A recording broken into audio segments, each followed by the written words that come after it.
If there was any position player that should have been unanimous for the Hall of Fame, it was Ichiro Suzuki.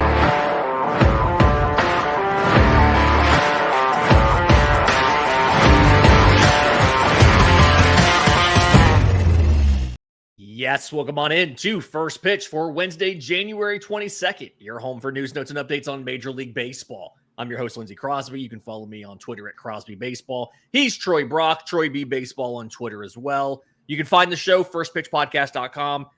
Send it to your friends. Tell your friends to go out and check it out. And Troy, I want to get to Kirby Yates going to the Dodgers because, of course. But before we do that, obviously the big news from baseball last night, they announced the Hall of Fame class of 2025. And it will be exactly 3 players. Billy Wagner on his 10th and final year of eligibility with 82.5% of the vote. CC Sabathia in his first year of eligibility, 86.8%. And Ichiro Suzuki at 99.7%. Ichiro missed it by 1 vote. Missed being unanimous by 1 vote. Would be only the second player ever to be unanimously put into the Hall of Fame, following Mariano Rivera of the New York Yankees. What's more surprising, that only 3 guys got in, or that Ichiro got in but it wasn't unanimous? With the current crop of players that are waiting to go into the Hall of Fame, I think that's what is more surprising this year, is that Ichiro Suzuki was not a unanimous Hall of Famer just because of what he did throughout his time in Major League Baseball. And even if they consider what he did in NPB before he came over to Major League Baseball, I mean, he is the all-time professional baseball hits leader by a wide margin. And he was a fantastic defender in the outfield with a cannon of an arm, and that is underselling how good his arm was in the outfield. Just Ichiro Suzuki should have been a unanimous Hall of Famer, and I don't think that there's anybody, apparently, except the guy that did not vote for him, that thinks so. Yeah, there was one person that didn't vote for Ichiro. The BBWAA, or correction, these ballots are not all public. You have to opt into your ballot being released with your name on it. That is something that I think 2022, over 80% of the writers who voted opted for it to be required to all be public. But the National Baseball Hall of Fame are the ones that have maintained the ability to not have your name on the ballot when it's released. And it's honestly frustrating. We'll get to some of the other guys in a minute. There are players who take significant drops from the public ballots to the private ballots when those come out. And obviously, we never get an explanation as to why this half of the writers think that this guy is a Hall of Famer.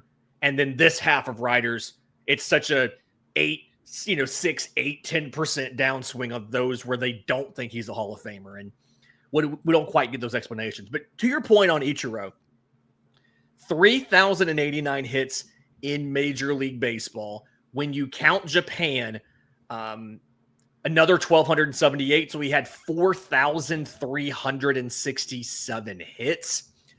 He came over to the States at age 27, was Rookie of the Year and MVP, batted .350 with a .381 on base in his first year in Major League Baseball. Just one of the best defenders out in right field that of his generation. You know, he wasn't really he played a little bit of center, but he was not a center fielder. He was mostly a right fielder. And just the consistency. I mean, he hit, I think the first year he didn't hit over 300 was his age 37 season in Seattle, where he hit only 272. Wow, he should have hung it up. Yeah, just absolutely absurd. I mean, he batted .291 in 143 games for Miami at age 42 years old. Just absolutely absurd what Ichiro was able to do. Obviously, Seattle, the Yankees, the Marlins, and then back to Seattle for the final few seasons of his career, only like 17 games in those 2 final years. But yeah, no, it feels like he deserved to be a unanimous Hall of Famer. I'm frustrated that we didn't get it. That one person is probably, again, never going to come up. We really shouldn't even give them any time. It's just frustrating that is the way it is, but that is the way it is. And obviously, this is really exciting. He will, he's having his number retired by the Mariners. I think it's in August. He'll be like the third outfielder Seattle's ever had their numbers retired. He'll join Ken Griffey Jr. But speaking of Griffey, I've got a fun little thing for you. Guess the names of the outfielders who were all within 10 votes of being unanimous. Obviously, Suzuki missed it by 1. Griffey missed it by 3. There's 2 other outfielders that were not unanimous by less than 10 votes. And I'm guessing you'll get one and not the other. Willie Mays. Nope. More than 10 votes. What? Wow. I Okay, let's see. Not Willie Mays. Then my other guess would be Ted Williams. Yeah. Okay, so Willie Mays got 94.7% of the vote. I have no idea how it was that bad. No, it was Ty Cobb missed it by 4 votes, and Hank Aaron missed it by 9 votes. Hank Aaron, I should have got that. And it's like, if Ichiro couldn't be a unanimous Hall of Famer, who else is going to be a unanimous Hall of Famer coming up? Like next year, it's not going to be Cole Hamels, not going to be Ryan Braun. It's not going to be Buster Posey in 2027. Is it going to be Albert Pujols? Or are voters going to hold the back end of his career against him? Because he had the counting stats, he had the championships, he had the personal dominance. It just feels like if it's not Ichiro, who's it? Is it going to be Pujols in 28? Is it going to be Cabrera in 29? Is it going to be, I don't know, some kid who's in like high school right now? Is it going to be Shohei Ohtani? I mean, I don't really know. Fun fact, Ohtani's not eligible for the Hall of Fame yet. You have to play for 10 years. If he quit right now, they'd have to change the rules to put him in. And they probably would. They probably would. Yeah, I definitely do think he would be in there. When you have that peak versus longevity thing, I think his peak has been greater than any peak we've ever seen in baseball. A guy that I always like to think about how he did have a peak in an unexpected place in 2008. I'm just a big fan of what he did that year. But CC Sabathia gets in on the first ballot as well. Again, 86.8% of the vote. He said he's going to go in with the Yankees cap. But I think we forget about down the stretch in 2008 what he did. Traded from Cleveland to Milwaukee. And, I mean, he goes out there. He starts games on short rest. He moves in early July, okay? His first start is July 8th for Milwaukee. He pitches in 17 games across July, August, and September. He has 6 starts in August, 6 starts in September, and 5 in July for Milwaukee. He also had one for Cleveland. He goes 11-2 with a 1.65 ERA down the stretch. The team goes 14-3 in his starts. He throws 7 complete games, including coming back on 3 days rest for his final start of the year. And it's a 4-hit, no earned run, complete game victory over the Cubs to lock up a playoff spot for Milwaukee. He said he's going to go in with the Yankees cap. It makes sense, right? You know, when he was with the Yankees, 11 years, 3.81 ERA, almost 2,000 innings. But gosh darn it, that 3 months in Milwaukee was probably the most dominant I have seen any pitcher, both in ERA and performance, but also just in like sheer volume. Like that dude took the ball every 4th day. Like wasn't extra rest, it was short rest all the way down the stretch and single-handedly drugged them to the postseason. Yeah, the 2008. I started getting into baseball around 2006, 2007, and 2008 was when I really started watching baseball. And you saw a lot of Milwaukee Brewers on ESPN, especially after they got CC Sabathia. So I'm never going to forget that stretch that he had with the Brewers. And honestly, when I think of CC Sabathia, that stretch is what I think about first before ever thinking about him as a Yankee. Even though I agree with you, it makes sense that he's going in with the Yankees cap. but that stretch with the Brewers, man, that was just insane. It's crazy. We will never see that again in baseball from a starting pitcher ever. No. And the deal, it was Zach Jackson, Matt Laporta, Rob Bryson, and a player to be named later. That player to be named later, Michael Brantley, was the PTB and L in that deal. So love it for CC Sabathia. Really excited that he got in again on the first ballot. Won a Cy Young, All-Star 6 times, won a World Series, was the MVP of the ALCS. Just incredibly dominant. And again, should be a Brewers cap. It's going to be a Yankees cap. Even though he did win his Cy Young with Cleveland in his final full season with them in 2007. The third guy and the final guy that got in, one of my favorites on the ballot because of some of the end of his career, but Billy Wagner, 10th and final year of eligibility. He finished with a 2.31 ERA and 422 saves in a 16-year career. And what's amazing is the best year of his career may have been the final one.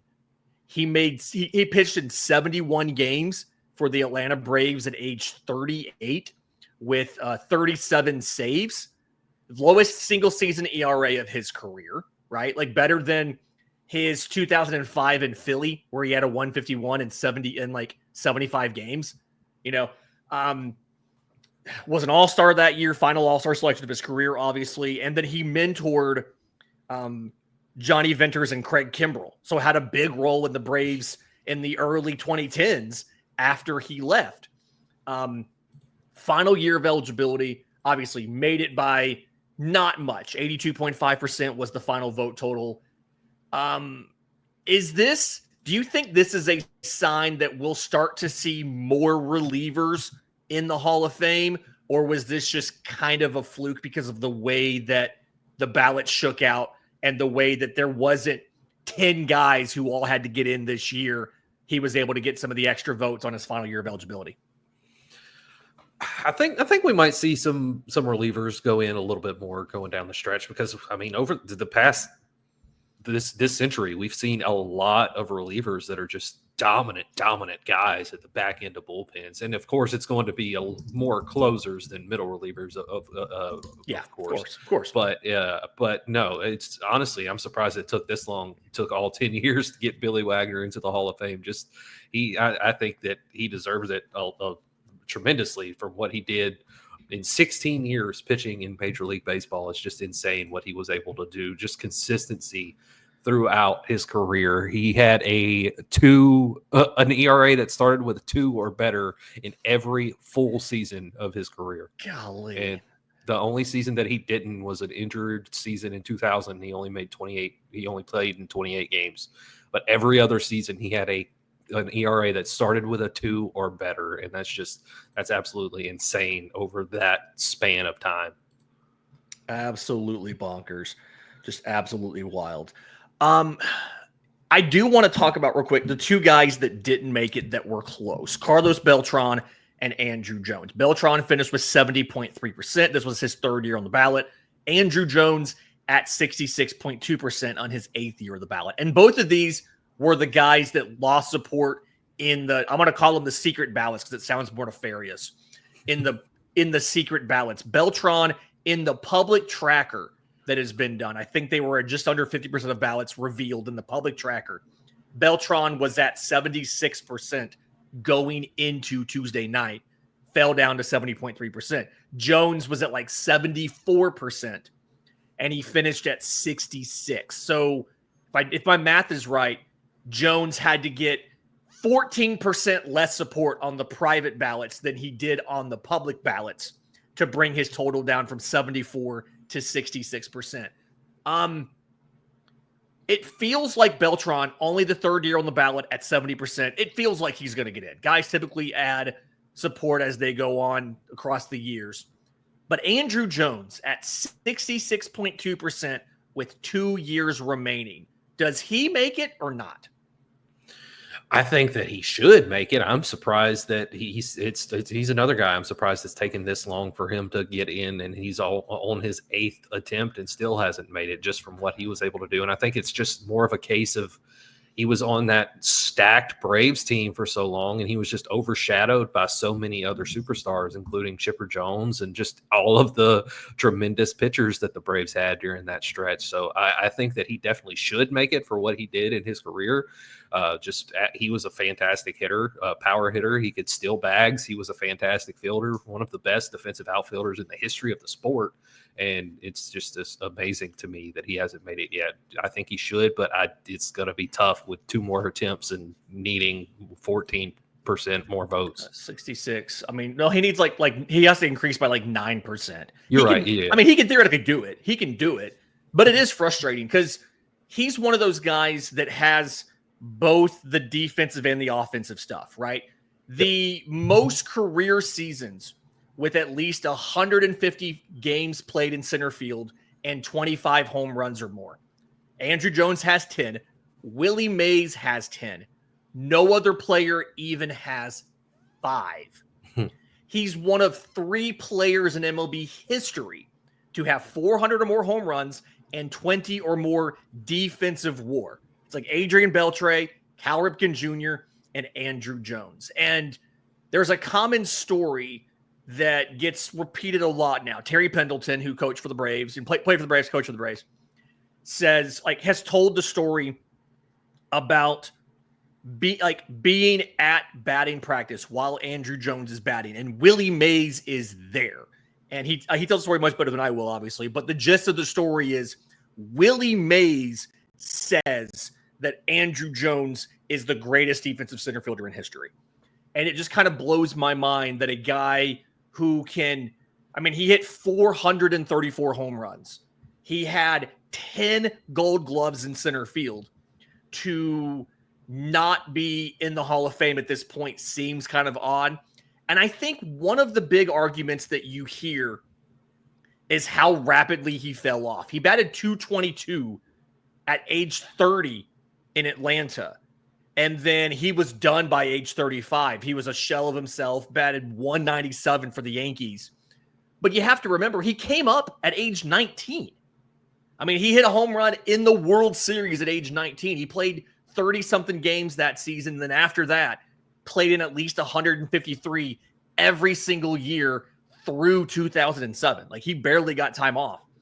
And I'm fully of the opinion that his peak right there is higher than arguably anybody. Like, it's up there with anybody else's peak in baseball. And if he had debuted at age 23 and had played, his decline started when he was 33, 34, and he played until he was 39, he'd have been in 5 years ago. But people who, I guess, maybe weren't watching a lot of baseball back then and just looking at stats now say, oh, well, he fell off so early. 2007 was, I can't do math in my head. This was his 11th year in the league? I mean, he had a full career by the age of 30. He was Hall of Fame eligible. Yeah, like he put up 58 WAR in the first 10 seasons of his career with 342 home runs, 133 stolen bases, and 9 Golden Gloves. like 9 Gold Gloves in center field. So definitely a guy that should be in the Hall of Fame. If you want to hear more of this rant, go to the Brave Today podcast for Wednesday. We're going to talk about this in the first segment because we're going to be fired up about it. One guy real quick, I want to get to him before we move on because I don't think I realized I thought he was going to come in so low, and I've kind of had to reevaluate what I thought about his career. Felix Hernandez, King Felix, finished with 20.6% of the vote in his first year of eligibility.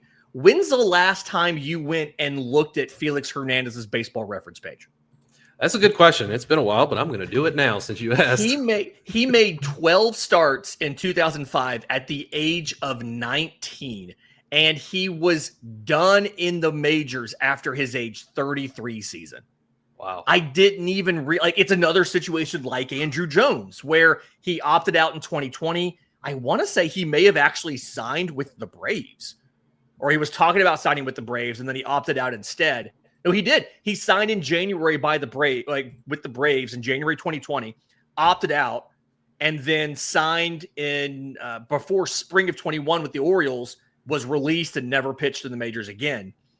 But 20% of the vote. I mean, he had a career 3.81 ERA across 15 seasons.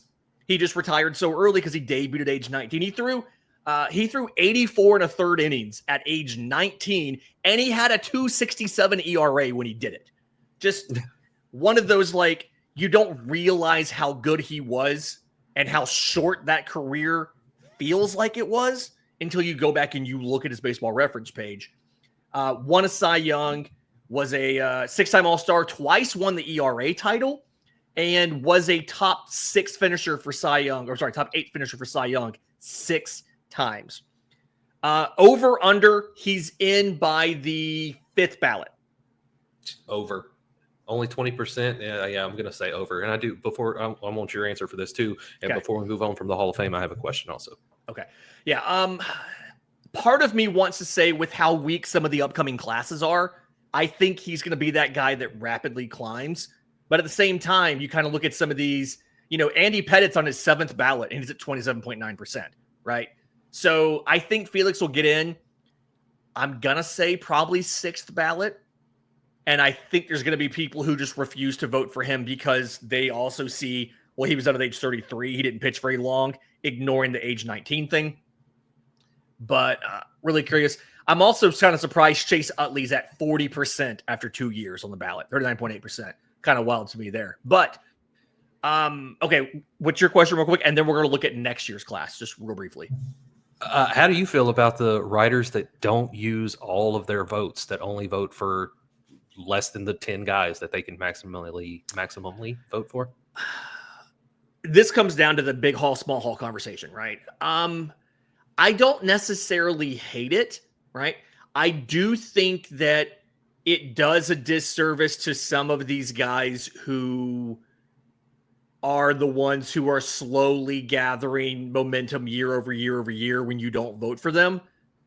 So I hate it for those guys if you're a small hall person, because I do feel like you have situations. I mean, there's a bunch of guys who will not be on next year because they didn't get more than 5% of the vote. There's 10 players not be back on it next year because they didn't get at least 5% of the vote, right? Torrey Hunter barely made it by 1 vote to be around next year. He got 20 votes total. So small hall people, maybe 1 or 2 of these guys at the bottom would still be on the ballot if the small hall people had a bigger ballot, right? Torrey Hunter, if there was 1 or 2 more small hall people, he might not be on the ballot next year. David Wright wasn't that far ahead of him, 8% for David Wright. Maybe he'd be in that situation soon too. So I'm personally a medium to large hall guy, right? Acknowledge the best players. They don't have to be the best player of that generation, right? But acknowledge they were among the best players of their generation. Acknowledge those guys. So I personally, if I was a voter, I would probably do close to 10 as long as it was a deserving group almost every single season. I wouldn't be doing these ballots you see that have 4 names or 3 names and that's it. Yeah, absolutely. I agree with you. I think that if I had a ballot, I would do the 10 best players on the list each year.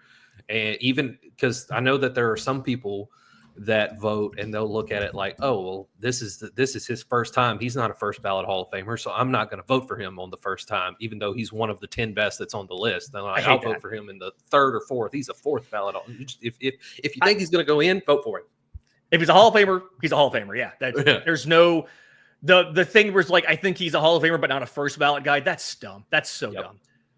Okay, real quick, next year's first time eligibles. I'm going to give you 13 names. Most of them I'm pretty confident are not Hall of Famers at all, if not first ballot guys. But I want to get your opinion on if anybody on here is a Hall of Famer. Rapid fire. We will both do this real quick. Reverse alphabetical order. Neil Walker. No. Rick Porcello. Close, but probably no. No. Hunter Pence. Also close. I think he gets in on popularity. I'm going to say no on Hunter Pence. I think he's one of those guys, he'll finish at like 50% at the end of his 10 years. I don't think he'll get in. Daniel Murphy. No. Nick Markakis. I think he's close, but I think he's a no. I think he's one of those Hall of Very Good guys. Howie Kendrick. No. Matt Kemp. He's another argument for that rapid decline late in your career thing. Matt Kemp. I think he'd be at the very end. He'd be like a Billy Wagner, but I'm going to say yes on Matt If Kemp. he gets in, he's 10th ballot. Okay. Cole Hamels. Biased in me says yes, and also looking at his stats, I still say yes. I love Cole Hamels. As the guy who watched him get a bunch of money to pitch exactly 3 1/3 innings for Atlanta in 2020, I honestly do also think Cole Hamels is like a 9th or 10th ballot kind of guy. Like he might pull an Andy Pettit and get at the very end here. But so I'll say yes, but I don't love it. Alex Gordon. No. Hall of Very Good. Gio Gonzalez. No. Edwin Encarnacion. That's close. I'd have to look at his stats, but right now I'd say it's close, but no. Yeah, that one's also very close for me too. It feels like he had the longevity. He played for 15 years, but he only finished with like 35.5 WAR, and he was never in the top 20 guys in baseball at any time. So it feels like he's a team Hall of Fame, but not an MLB Hall of Fame. Yep. Sin-Soo Choo. No. And Ryan Braun. This will be the controversial one. He played himself, in my opinion. Yeah. I'm going to say no. I think Ryan Braun could have had an argument to be in the Hall of Fame were it not for the PED stuff. We've seen a lot of those guys still get punished. Finished with 47.1 WAR, 296 average, played for 14 years. But I think he just had too many, he had that whole issue with the drug test and trying to get the drug testing person fired. The Discord's going to have comments about. We got a lot of Brewers fans in the Discord. They're going to have comments about this, but I do think that Ryan Braun's going to end up not being out because people will hold the character stuff against him. Christian Yelich is better anyway. There we go. Christian Yelich doesn't get in trouble off the field. We'll take that. Before we go, Kirby Yates to the Dodgers. Reportedly, he was the fallback for if they couldn't get Tanner Scott. They got Tanner Scott, and then they decided to go ahead and get Kirby Yates anyway. One, do we think the Dodgers are done, or are they just going to keep going and just signing everybody else too? Yeah, at this point, it's just going to be quicker if we do a podcast about who they don't sign this whole season. First world problems, having a guy as your fallback and then signing him anyway when you get the guy that you wanted first. Yeah. I do think one thing that's going to hurt them and something to watch for is 6-man rotation. So you're going to be down a pitcher in the bullpen. Nobody in that bullpen with the option of Alex Vezia, who was one of the best relievers in baseball last year, is going to have an option, right? So you're going to have that inflexity in the inability to move guys up and down easily unless you do it out of your rotation. And even your rotation is going to be, 5 maybe studs, and then whoever that 6th guy is it Tony Gonsolin? Is it Dustin May? Whoever it might be. And I don't think May has options. Gonsolin has one. But just a lack of flexibility on this roster, this pitching staff, is, I think, something to watch for in 2025. Because, again, the only optionable reliever as of now, Alex Vezia, 176 ERA in 66 innings last year. You're not going to send him down if you can help it. So the only optionable starter, assuming Sasaki's up, is Sasaki and Tony Gonsolin. So a lot of lack of flexibility here. You got to be careful and kind of see how that's going to go. This has been First Pitch for Wednesday, January 22nd. If you're listening on audio, do us a favor, leave us a 5-star review. If you're on YouTube, subscribe to the channel, hit the notification bell, and tell your friends. Go to firstpitchpodcast.com to catch up with all the happenings in Major League Baseball. Until next time, this has been First Pitch.